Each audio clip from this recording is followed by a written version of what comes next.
ہر انسان کی خواہش ہے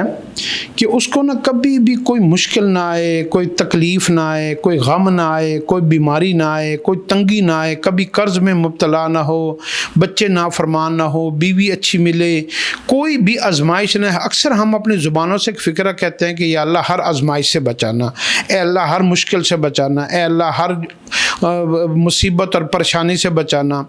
تو اس کے لیے یہ جو کہنا جو ہے نا، اس کے لیے حضور صلی اللہ علیہ وسلم نے ہمیں کچھ تعلیمات دی ہیں، اور اس میں اللہ رب العزت کی ایک حدیث قدسی ہے کہ اگر میرا بندہ مجھ سے عافیت مانگے نا، عافیت، لفظ عافیت،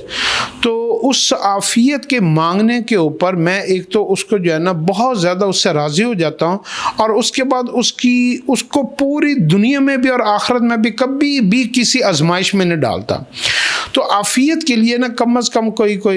60-70 دعائیں ہیں، ہمیں کم از کم 10 دعائیں یاد کر لینی چاہیے، اور وہ ہم دعاؤں کو اکیلا اکیلا پڑھیں گے، اور ان دعاؤں کو اگر آپ اپنی زندگی میں پڑھتے رہیں تو آپ کو ہمیشہ اچھی خبر ملے گی، آپ کو ہمیشہ خیر اور بھلائی میں رہیں گے، ہر آزمائش سے بچیں گے۔ تو اس کے لیے آپ جو ہے نا ہماری ویڈیوز کو دیکھیں، اور اس میں ان 10 دعاؤں کا نا باری باری ذکر ہوگا۔ اس میں سے ایک چھوٹی سی دعا میں آپ کو پڑھ کے سنا دیتا ہوں۔ صبح جب ہوا کریں اور شام ہوا کرے تو ایک دعا پڑھ دیا کریں، اللہم عافنی فی بدنی، اللہم عافنی فی سمعی، اللہم عافنی فی بصری، لا الہ الا انت۔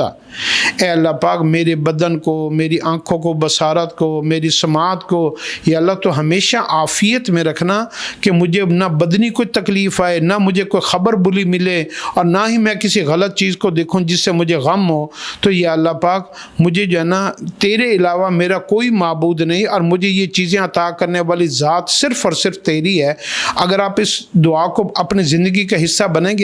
بنائیں گے تو آپ ہر بیماری سے بچ جائیں گے اور ہر آزمائش سے بچ جائیں گے۔